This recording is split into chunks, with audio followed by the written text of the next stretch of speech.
ഓം നമോ ഭഗവതേ വാസുദേവായ. ശ്രീമദ് ഭാഗവതം സംഗ്രഹം തൃതീയ സ്കന്ധം 1-ാം അധ്യായം. ആത്മാരാമനായ ശ്രീശുകൻ പ്രസന്നമുഖനായി പറയുവാൻ തുടങ്ങി. ആത്മതത്വമറിയാത്ത മൂഢന്മാർക്ക് പലതും ശ്രവിക്കുവാനുണ്ടാവാം. എന്നാൽ വിവേകിക്ക് കരുണാമൂർത്തിയായ ഭഗവാനൊഴിച്ച് മറ്റൊന്നും ശ്രവിക്കേണ്ടതില്ല.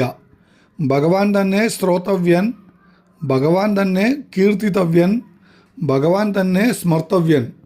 മരണകാലത്ത് പ്രത്യേകിച്ചും തന്തിരുവടിയുടെ ശ്രവണകീർത്തന സ്മരണകൾ തന്നെ പുനഃ കർത്തവ്യങ്ങളാണ്.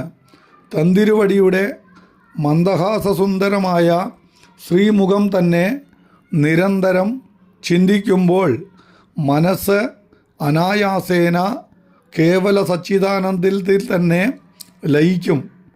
ഇപ്രകാരം ചിദാനന്ദലഹരിയിൽ അനവരതം രമിച്ചുകൊണ്ടിരിക്കുന്ന ഭാഗവതന്മാർ ഉടൻ ജീവൻ മുക്തരായി തീരും. സൂക്ഷ്മത്തിൽ മനസ്സ് ഏകാഗ്രമാക്കുവാൻ ക്ലേശം തോന്നുന്നുവെങ്കിൽ സ്ഥൂലമായ ഈ പ്രപഞ്ചത്തെ വിരാട് സ്വരൂപിയായ ഈശ്വരൻ്റെ സ്വരൂപമായി ധ്യാനിക്കണം. കഴിയുന്നതും മാനസിക വൃത്തി അന്തർമുഖമാകട്ടെ ബഹിർമുഖമായി പിന്നെയും മനസ്സ് പ്രവർത്തിക്കുന്ന പക്ഷം ആ വിഷയങ്ങളെയും ഭഗവാന്റെ സ്ഥൂലരൂപത്തിൻ്റെ ഭാഗങ്ങളായി ചിന്തിക്കണം.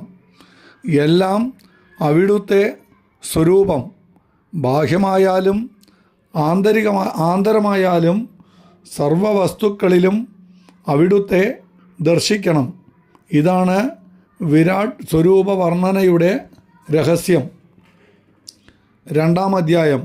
സ്ഥൂലമായ ഭഗവത് സ്വരൂപത്തിൽ മനസ്സിനെ നിയന്ത്രിക്കുവാൻ ശ്രമിക്കുന്ന സാധകന്മാർക്ക് ക്രമേണ സൂക്ഷ്മവും ആന്തരികവുമായ സാധനയ്ക്കുള്ള ശക്തി സിദ്ധിക്കും. അപ്പോൾ ഹൃദയകമലത്തിൽ ഭക്താനുഗ്രഹാർത്ഥം പ്രകടിതമായ ഭഗവാന്റെ ജഗന്മോഹന സ്വരൂപം ചിന്തിക്കുവാൻ തുടങ്ങണം.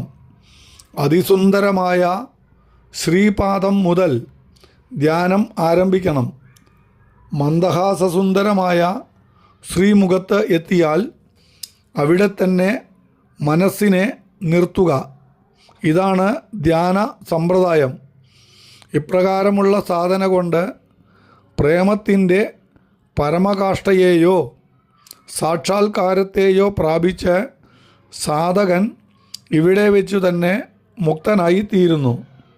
അതിന് സാധിക്കാത്ത സാധകൻ അർച്ചിരാദിമാർഗേണ ബ്രഹ്മലോകം പ്രാപിച്ച് ക്രമേണ മുക്തനായി തീരുന്നു.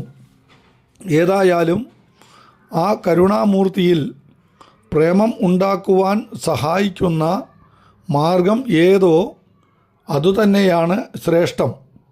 അതുകൊണ്ട് അവിടുത്തെ ലീലകൾ തന്നെ ശ്രവിക്കണം.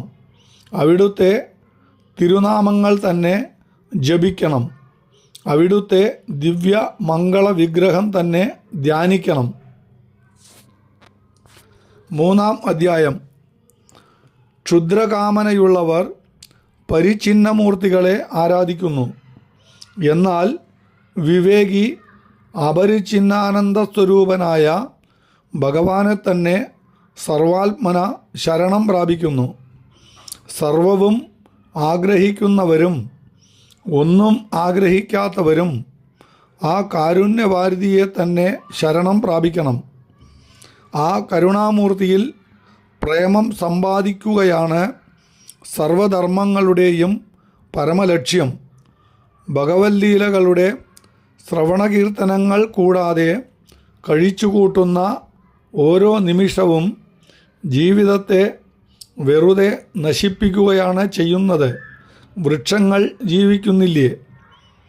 ഉലകൾ ശ്വസിക്കുന്നത് പോലെ കാണപ്പെടുന്നില്ലേ? ഗ്രാമങ്ങളിലുള്ള മൃഗങ്ങളും തിന്നുന്നില്ലേ? ഭോഗങ്ങൾ അനുഭവിക്കുന്നില്ലേ? ഭഗവാന്റെ ലീലകളെ ശ്രവിക്കാത്ത മനുഷ്യൻ ശ്വാക്കളെയും കഴുതകളെയും പോലുള്ള ഒരു മൃഗം എന്നല്ലാതെ എന്താണ്? അവൻ്റെ ചെവികൾ വെറും പോടുകൾ. അവിടുത്തെ ലീലകളെ കീർത്തനം ചെയ്യാത്ത നാവും തവളയുടെ നാവും തമ്മിൽ എന്തു വ്യത്യാസം? അവിടുത്തെ നമിക്കാത്ത ശിരസ് വെറും ഭാരം. അവിടുത്തെ ശുശ്രൂഷ ചെയ്യാത്ത കയ്യ് വെറും ശവത്തിൻ്റേതുപോലെ നിന്ദ്യം. അവിടുത്തെയോ ഭക്തന്മാരുടെയോ മൂർത്തി ദർശിക്കുവാൻ ഭാഗ്യമില്ലാത്ത കണ്ണുകൾ വ്യർത്ഥങ്ങൾ.